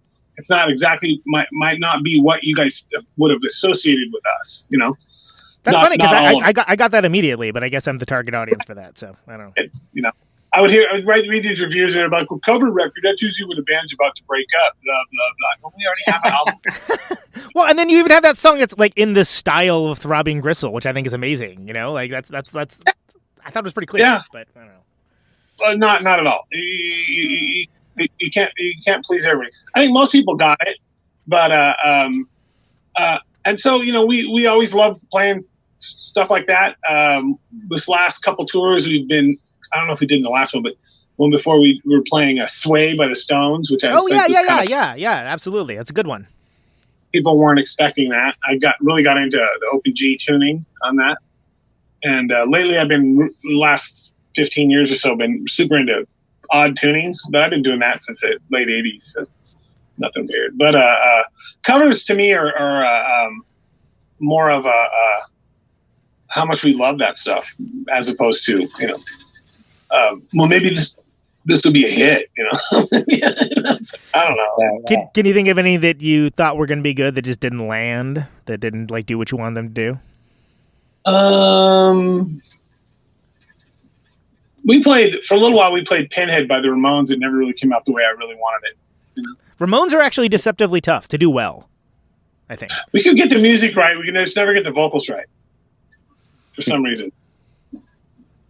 But Bungle always played covers. Yeah, I remember Thunderball and all kinds of other shit. Oh yeah, do all kinds of, you know, obscure soundtrack tunes and Cantina song. yeah, or you know, like you know, Indian pop, Indian, or you know, Bollywood stuff, any kind of but yeah, I second that notion that Buzz mentions there of you know, that you pick a cover song because you love it. You know, you're like, oh man, this is a great song. This will work for this band, you know, or this arrangement or something. And I mean, I also like the idea of, you know, usually those songs are already have been done so well. That's why you like them so much, you know. So it's always a good idea to do something with it, to make it your own in some way, you know, and instead of the pointless cover song of like, well, that sounds exactly like the original, so I don't really know why that exists. Exactly. Yeah. There's a band that recently released a cover of a Mr. Bungle song that I wrote, and you know, I was flattered that they did that, but then I heard it, I'm like, man, they didn't. They could have done something way different with this. It's just a very straightforward rendering of it. Kinda, yeah. Well, so Trevor, can you think of something that just, you know, didn't land or didn't hit the way that you wanted to in the past? Or has that never happened? I don't know. I think well, it's probably happened, but I don't remember. Yeah. But I mean, that obviously it's something that would be, you'd figure it out in the rehearsal, you know, be like, oh, this isn't the way I thought it was going to come across or something. I don't know. Nothing comes to mind right now, but I remember time I asked him, Trevor, you're a big Van Halen fan. Do you think you could ever figure out the bass part for Running with the Devil? And he's just thinking about it for a while. He's like, oh, fuck you. There's a great story. I think it might be on the Megadeth Behind the Music, if I remember correctly. But I guess Dave Mustaine was living in an apartment downstairs from the guy who ended up becoming the bass player of Megadeth, and like I guess he would just practice Running with the Devil like all morning, but like Dave Mustaine was only hearing the bass part, so it was just dude, like Right. all day long. Then he just goes up and he like, bam, bam, wham, knocks on the dude's door and just like, hey man, what the fuck are you playing up here? It's like Running with the Devil. It's like, oh, and then that guy ends up becoming the bass player of Megadeth. So Megadeth. yeah, the good old Megadeth. We toured with them on Ozfest, Oh, did you really? and Peace Sells Who's 98. Buying is a good song. They have one good song. Peace sells peace shells down by the Peace Shore. We talked earlier about we were talking about directors and doing things like directing an album or a tour or a show or whatever, like a movie. That reminded me that I wanted to talk about my favorite Phantomus record, which is the director's cut. And specifically just because I haven't heard that much about it. And I think it's a very interesting. I'm a big film nerd myself, so I thought it was like, wow, what a cool idea! Like take this like wild, cartoony, bizarre band and like reimagine or do covers anyway of these different iconic pieces of film history, like these theme songs. So, did Patton just say like, "Hey, we're doing this is what we're doing"? Like, how'd that conversation go? Like, was it organic? Well, Like, it was kind of the same like any other records. It was they were all his choices. It was his decision from the get-go to arrange them that way and to choose those songs. So I think he probably like the other records, he just presented us with a demo and said, "Okay, now learn this." Yeah, I remember he kind of said, "I want to do this record. If you have any good ideas for songs, I was like, okay. And so then I made some ideas for some of it, and then I realized that they probably isn't going to do any of them. So I don't think I sent it to. And one of The Shining, the theme from The Shining, which we ended up doing on Nude Boots. Oh yeah, oh, that's right. Yeah, of course. Yeah. Because I always thought that would be a great cover. And after the record was recorded, I mentioned that to Pat, and he was like, "Oh, that would have been really good." Like after it's already done. Yeah. No, after the director's cut's already done. But Mike's really funny, and especially in his band. And I knew this from the beginning. He'll come up. His diplomacy is very strange. Like he'll come up to you with like, "Here's 2 album covers. We're trying to decide which one we're going to use. I'm thinking this one." Yeah. So you might as well just go. Sounds good to me. All right. Approved. So there, we decided what album cover. yeah. Technically speaking, you were consulted. I mean, I'm not going to argue with it. It's fine with me. I mean, and it's not a bitch. It's not a diss, because when you think about Phantomas, the amount of work that he had to put into that to do it, it's not to be dismissed at all. I would take it. Man, that's a hell of a lot of work. Reworking those covers, writing all that material. That's not, and doing it. It is his baby. It is his baby. He came up with that stuff. It's not a collaboration at all. And so there's something to be said for that. Mike has a vision. Yeah. And I was happy to be involved in it. More than happy. Yeah. That was never a problem. Mike's one of the weirdest guys on the planet, but there's no question there. But that's I consider Mike. I consider Mike a friend of mine. So That's coming from Buzz Osborne, by the way. Game, respect, game, as they say, right? But me and Trevor we would always laugh with Phantomas. Phantomas was like literally, why do things the easy way when you can do it the hard way? Yeah, do things the hardest way possible. Exactly. Yeah. I think didn't we have some formula that took us an hour to rehearse 1 second of music? I think it was 1 minute of music equals 18 hours of rehearsal. Yeah. Well, the fact is, it's really, in actuality, we didn't really rehearse that stuff much at all. Not at all. We would have very little rehearsal, and a lot of it was me and Trevor just figuring out stuff on our own or rehearsing on our own. Yeah. To get through the shows. And annoying Dave Lombardo with Slayer quotes, as we recall from earlier. Yeah. No, Dave's a weirdo. Dave's a weird cat too. Very strange cat. Once again, that's coming from me, but the whole thing is really musically and with all the dynamics of what went on, one of the weirdest things I've ever been involved in, I would say. Wouldn't you? Yeah, for sure. I mean, there's lots. We can get into detail of lots of stuff.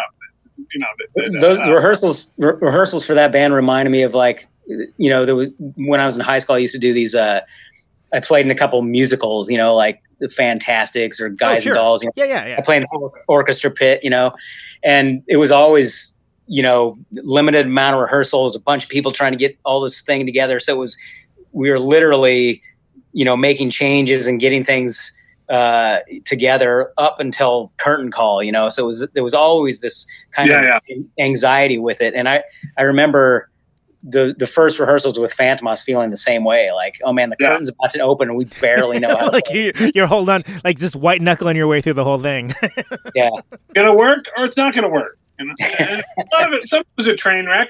But I mean, look, you can make gigantic mistakes even with stuff you've practiced millions of times. Right. Generally, if I make a mistake, it's not because I've gotten to a spot I have a hard time playing. I just have a brain fart and fuck the whole thing up on some easy part, usually. Right. But with the Phantom House thing, we did a tour with Terry Bozzio. Oh, yeah. Thank you, because I actually wanted to ask about that. I think that's very fascinating. He came and learned all that stuff and played, and it was, I thought playing with him was really fun, So, Didn't you? I mean, slightly different type of music than, say, Missing Persons or or whatever, right? But, obviously he's played with Zappa. Guy's got chops. Yeah, and he's super into Miles Davis, and there was one night in particular. I don't know if you remember this or not, Trevor, but Terry, we were playing in Finland, and Terry was talking about one of these nights I'll play the Black Page, that Frank Zappa drum solo that Zappa wrote for him, and it's super insane. It's like why they call it the Black Page, because there's so many notes, the page is black, And so we play the show, and he did a fantastic job. I really liked playing with Terry. It was really fun. It was really fun to see him figure out how heavy metal stuff worked. He was having trouble with it. And then one day he comes in and he goes, I got it figured out. And then he could do everything Dave Lombardo, like all this double bass stuff, exactly the same as Lombardo. Once he figured it out, drumming to him wasn't even hard. It was easy, on a tangent. He goes, drumming's easy. Guitar playing's hard. I don't know why you think drumming is easy is hard, because look, he takes a piece of paper at my house, and on one side of one piece, he goes, this is all I can do. He writes down the music. This is all that I literally can do. That's it. That's all one drummer can do. That's it. Why is that hard? So he did it on half a page. He goes, that's literally all the things that I'm capable of doing. That's it. That's all you have to do. That's it. But which I thought was just like, he goes, what you do is hard. Playing guitar, that's hard. Oh yeah. Drumming to him just came so easy and so naturally. Obviously, he rehearsed a ton, but he just understood it inside out. It's coming from a different place. Yeah. Didn't you think? I mean, it was just like it was another thing for him. Yeah. It's like the drums are an extension of his limbs, pretty much. Yeah. So we do this show, and I know for a fact that he didn't rehearse it, because there's no way he could have rehearsed it. I would have seen him rehearsing it. He never rehearsed it. We've been on tour for weeks, 2 weeks or something at that point. And we get down to the show, and he goes, just a second. You watch this. Walks back out, sits down behind the drums as after the show's over, last encore or whatever, sits down and plays the whole Black Page drum solo. And then gets up, and I'm just like, there's not, and all the people that are there, they're still there, and they're just like, what the fuck? What just happened? Yeah. And he just sits down and does it. And it's this nutty solo, Yeah. And just like it was no big deal. I was one of the most impressive, craziest things I've ever seen.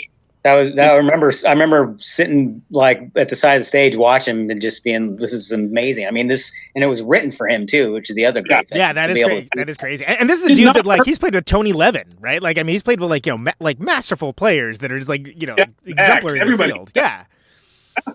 Yeah. He was the first guy that really would explain to me what was really, really, really good about Electric Miles Davis stuff. Why it was really good. Why he liked these drummers, why he didn't like this, and what made these people really good. Why certain songs on those records. We had, you'd have hours together on tour, sitting there, and I always enjoy being around someone who is that passionate about anything. And once you get them going, talking about it, it's like you'll always learn something, even no matter what it's about. Whether it's about cement mixing or working at a bank, if they're that into it, you'll learn something. Yeah. So it's always really fun. I call that information shrapnel. Yeah. Yes. Yeah. You just kind of bathe in the amount of stuff that they know about a certain thing. It's really, really quite enjoyable. Well, as a bass player, Trevor, like what, the rhythm section is so key. Ideally in all music, but certainly in the type of music that band is.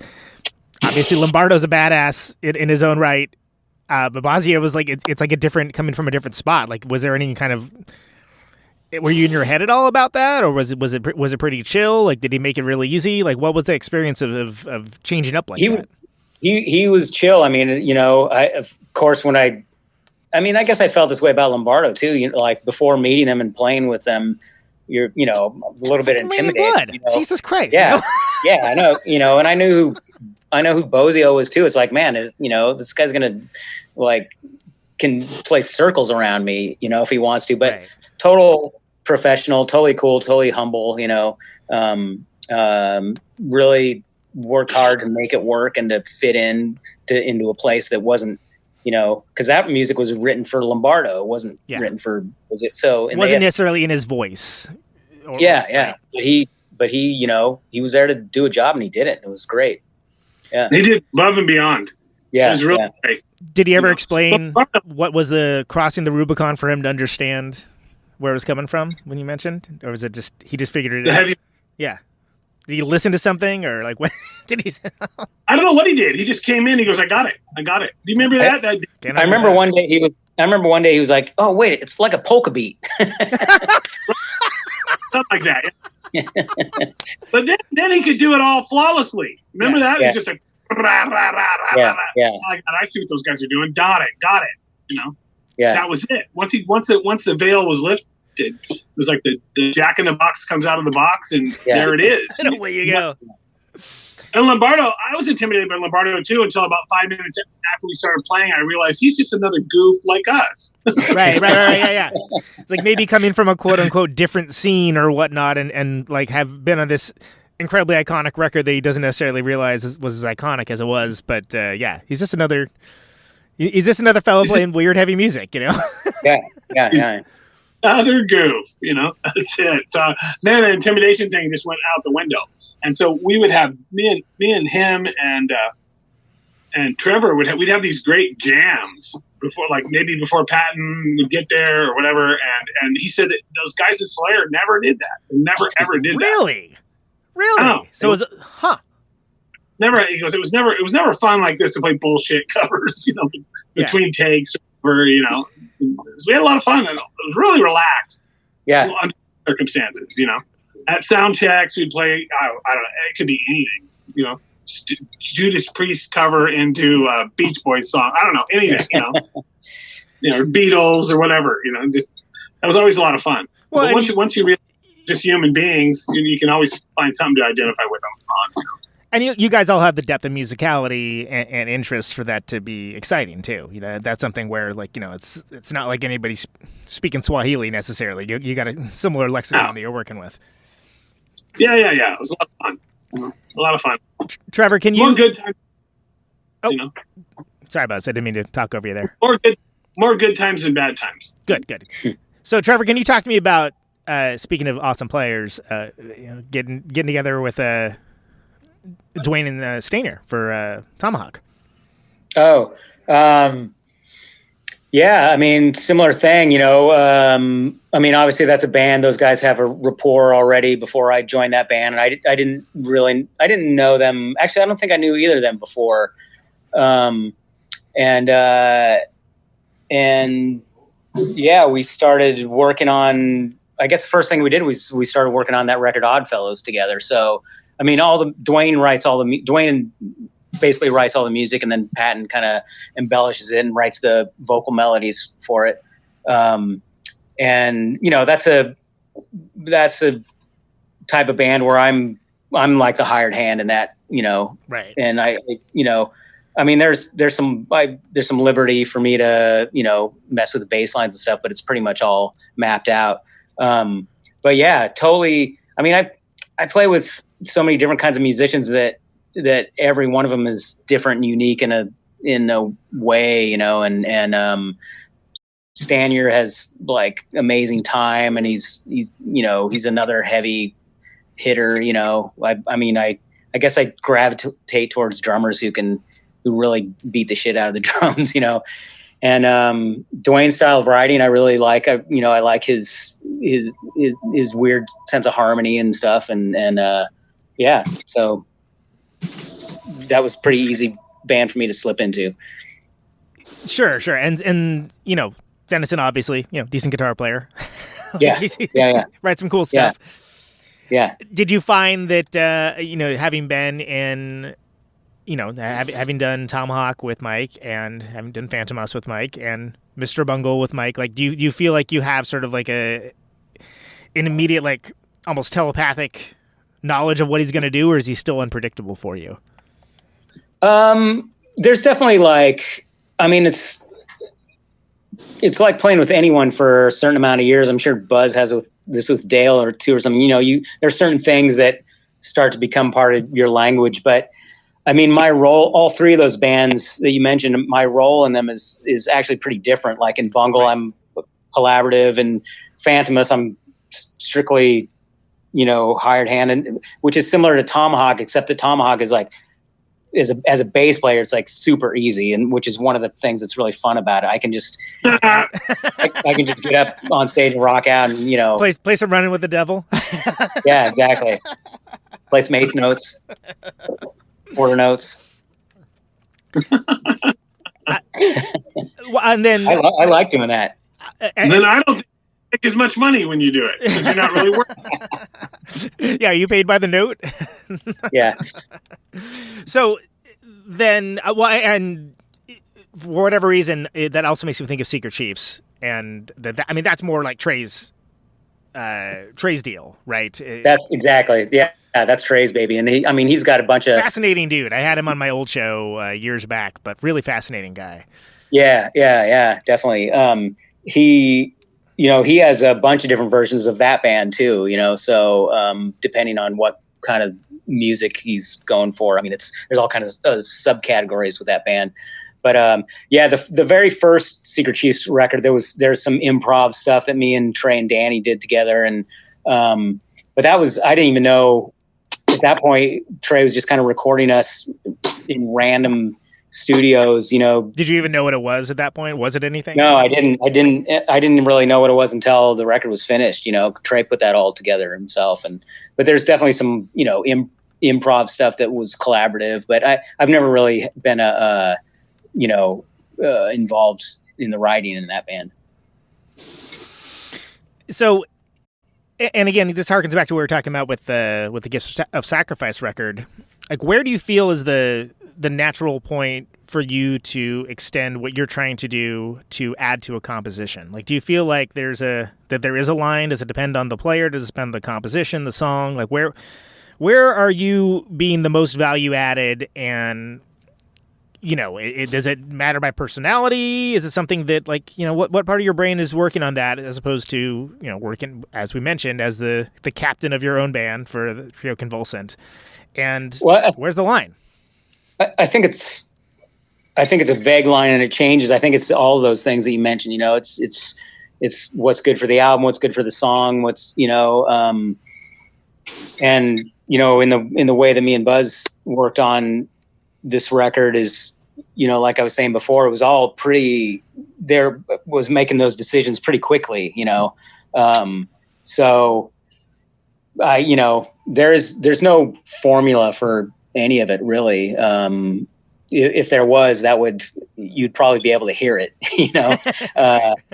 So it just depends on a lot of things. Trevor, do you have a favorite Melvins record? I really like Stag, actually. I remember when that record came out when I lived in San Francisco, and and I think it was kind of probably their most produced record at that point in their history. So for some reason, I just really remember listening to that record at home a lot. Buzz, what's the most underrated thing that Trevor's done in your guys? That's not Gifts of Sacrifice, because we don't know yet on that one. We toured with Trio Convulsant. That was a lot of fun. I really thought they were great every single night. I think Mary's a really great guitar player, and unique I would love guitar player, really cool. We get a chance. I would love to do. I think a tour together with me and Trevor with her opening would be really cool. Yeah, that would be cool. Interesting. That'd be really cool. She did open for me on some of my solo acoustic shows when I did my last tour, and that was great. I like that a whole lot. The Mad Love stuff, I don't think was taken to its bitter end by any means. Probably those two things. I would have liked to have seen go a little further, maybe. But I don't know the ins and outs of how all that worked. So, I think there's a lot. Trevor's just at the beginning, I think, of what he's going to do. To me, I think the only thing that's going to stop him is whether he wants to do it or not. That's it. Not his ability or him running out of ideas or anything like that. It'll be as long as he doesn't get addicted to crack or Depends how long I stay up here in Humboldt. That's why you're there. You went to Humboldt to try to chill out. pick up a recreational crack habit while you're at it, Take from all the crystal you're doing in New York. Yeah. Good thinking. I don't think, I heard this professional skateboarder say this thing. I really liked it. It was like, the reason you retire is because either number one, you don't want to do it anymore, or number two, nobody cares. Yeah. That's why you retire. Yeah. So I think that's really be the only thing. If he just decides, really, it's only number one. If he decides he doesn't want to do it, there'll always be room for him to do something. He's busy all the time. Trevor, oh, go ahead. That's right. I have to really, if I want to do something with Trevor, I have to work around 10 schedules of his. Get on his calendar, yeah. I was just going to ask if what is up with the Mad Love stuff? Is that on the table to talk about or no? No, not right now. I mean, it's something I want to do again at some point. I'm working on a few other things of my own right now. So, that's a record I'm really proud of, but didn't really tour it. Did a couple tiny mini tours and just I don't know, for whatever reason. I think I was too busy playing in other people's bands to really. So you're a busy fella, so it makes sense. Yeah, I'm trying to do more of my own stuff these days. So. Yeah, and that's something where finding that balance. How do you find that balance? I mean, right now it's pretty easy because nobody can tour, right? You're hanging on Humboldt, so that's a pretty easy solution there. But how do you find that balance between all these disparate projects and bands? And I'm still not sure. Fair enough. Yeah. As long as you keep your feet moving, everything's okay. Yeah. As long as probably saying no is probably the real solution. Have the word no enter your lexicon. Yeah. The problem is I enjoy doing all of it, so it's not like I don't want to do it or something. Yeah, if you don't want to do it, that's really the problem. Right. Well, yeah. It's the point where it's like I just don't want to do another tour. I don't want to go on tour. I don't want to make another record. I don't. Right. Well, the kind of the criteria for accepting a gig is based on three things. Am I going to make money? Am I going to enjoy the people I'm working with? And am I going to enjoy the music? So if you get two out of three of those, and a shutout. yeah. I think if you got two of those, if the money's good but you're going to hate the people, you might want to take it. You know, the best part was they gave me the money. What was your favorite thing about it? When I cashed the check. That's right. Yeah, when the check cleared. Did do either of you guys? And again, just to be clear, the Gift Sacrifice is going to be out August 14th. Depending on when you're listening to this, it's either in the future, the present, or the past, because causality is an outmoded concept. Do you have a favorite song on the record? Do you have something that you think you would like people to hear more than others? I liked Delayed Clarity and I'm Glad I Could Help Out. Those are my two favorites. Both great tunes. Trevor, Trevor? record, so I don't. I listened to it when Buzz sent me the master, but I'm not even. You're not sure which one is which? Yeah. Oh, you know, I always name later. Usually, I'll name the songs later a lot of times. So that actually is something I was going to close this out, but that actually is something I wanted to ask you, Buzz. I've always liked your song titling, which is an art in and of itself, and I was wondering what your process is with that, because we've never talked about that, and I'm kind of curious. I'm a list maker, like I said, and I have lots of things like that. Lists of ideas for lyrics, for songs. I write them down whenever I hear them. I've been doing it for years and years. I keep notebooks with me all the time, and I write stuff down all the time that I remember, or I'll make a note on my phone and then write it down. So if I need lyrics and I'm stuck, I'll go through my list of stuff that I have, copied down for whatever reason. You know, like one of the songs, Mental Vomit. And I don't know where I heard that. I have no idea. And then other ones I'll hear, you know, like Science in Modern America. It was like a catch for some TV show or something, you know, like on a radio. I heard it on the radio or something years ago. I don't remember, you know, exactly when, but you know, I'll hear something like that. Go, that's a really good song title. Housing, luxury, energy, you know. That was, I can't remember. I think I got that out of a catalog. You know, I'll just read it. Sometimes stuff like that just jumps off the page. It's the same with my photography. You know, I love taking pictures and you're just walking around and all of a sudden you realize that would be a good picture. Yeah. I don't know. You just have to have the ability to recognize when something's good. That's it. Well, one of the things I like about Instagram is it is there's less opportunity for people to screw it up with just, you know, a lot of other nonsense that goes with it, like some of the other social media. And yeah, if you're doing it right, there's a lot of really cool things to look at on there, and that's only social media, and it's only pictures that I take. No pictures of me. I'm behind the camera. I've always had a really intense love of photography, so it's a nice outlet for that, which is good. Well, I'd like to thank you guys so much for being on the show. It's a pleasure talking to you. It's a great record. I really dig it. I mean, it's something that people should buy, listen to. Gifts of Sacrifice, Nice. King Buzzo with Trevor Dunn. And you can find that on Ipecac. There's a Bandcamp. It's on all the normal things that you get things on. It's Cool. Come on, you got the internet. Yeah, Thanks, I'm super happy with it. It's cool. Thanks for. Yeah, great. Thanks for having us, and you've always been very supportive, and I appreciate that. I appreciate you. And you, Trevor. Right on. Good to see you, man. Good to see you. Talk to you later. Take it easy. Talk to you guys. Bye. Bye. Oh, there they go. There they go.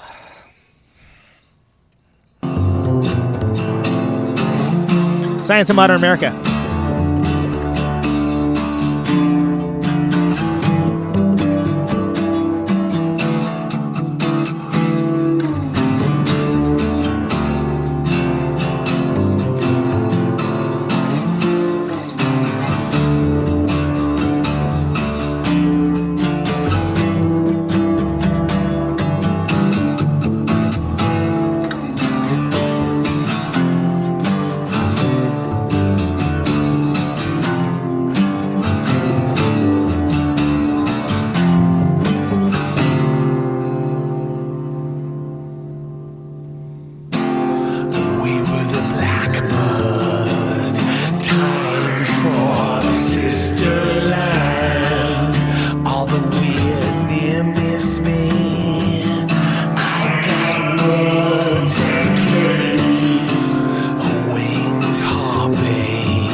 was mesmerized.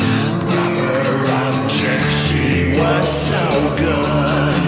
Voodoo bottom, worthless rhythm and rhyme.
All right, that was a little Science in Modern America.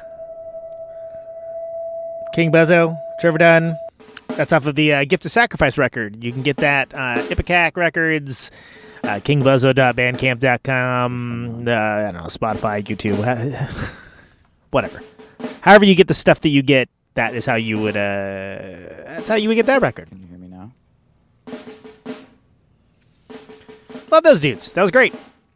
I enjoyed that quite a bit. Hopefully you did it as well.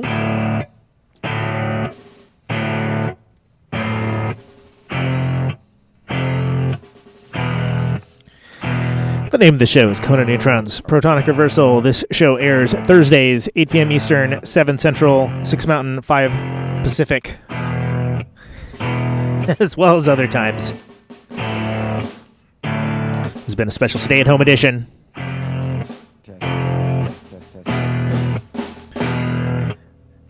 King Buzzo, Buzz Osborne, and Trevor Dunn. The show airs on Radio Nope, radionope.com. Say yes to Nope. As we come to the close of our broadcast day, Live listeners, stay tuned for a new episode of Live from the Barrage. this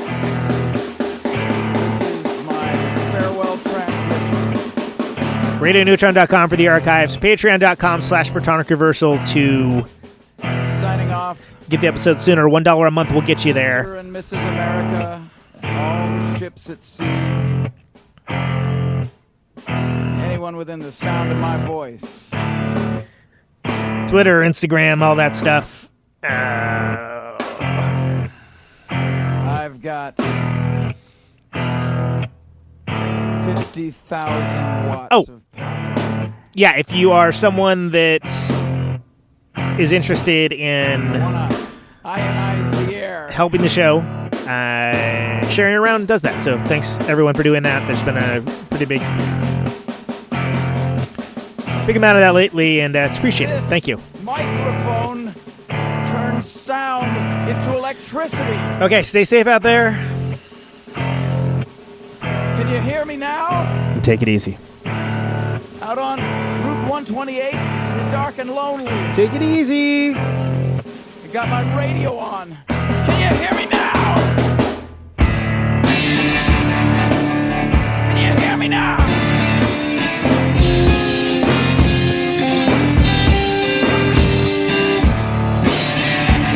now? Can you hear me now? See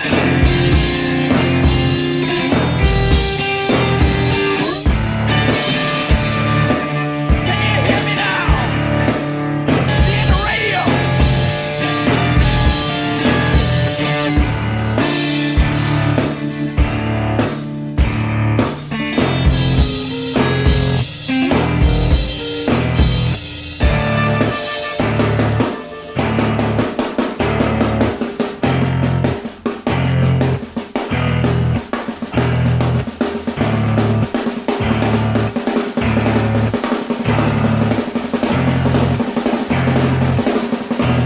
And that snare drum and that drum roll means we've got a winner.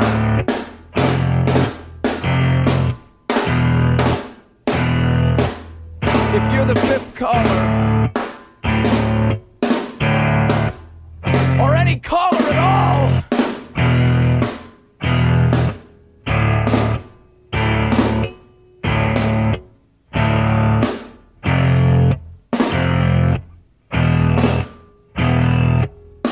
welcome to my top 10.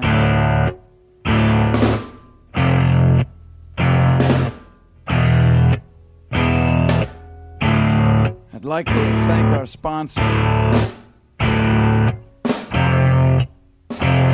But we haven't got a sponsor. Not if you were the last man on earth. She was prepared to prove it. This one goes out to a special girl. But there is no special girl.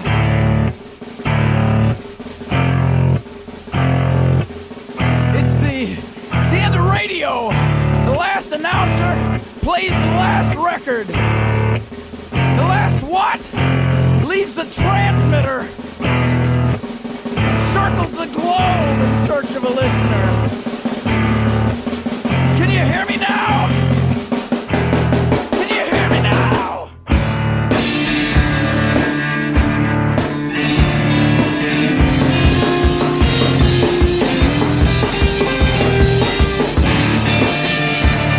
Can you hear me now?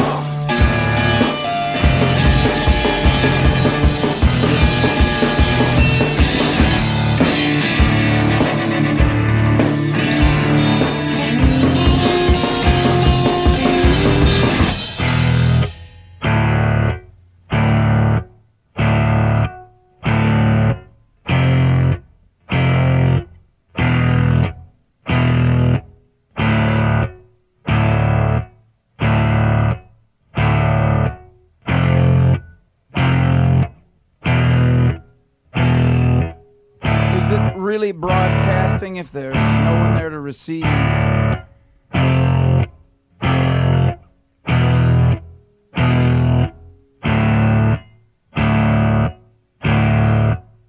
It's the end of radio. As we come to the close of our broadcast day,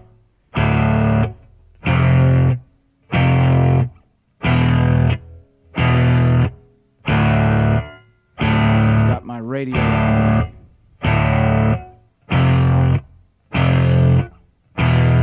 Can you hear me now? Can you hear me now?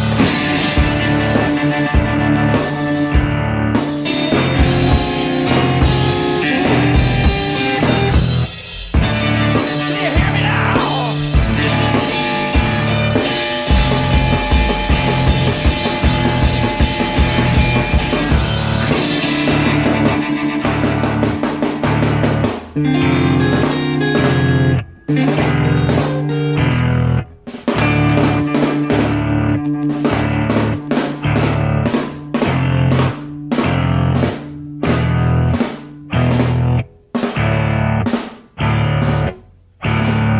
is a test!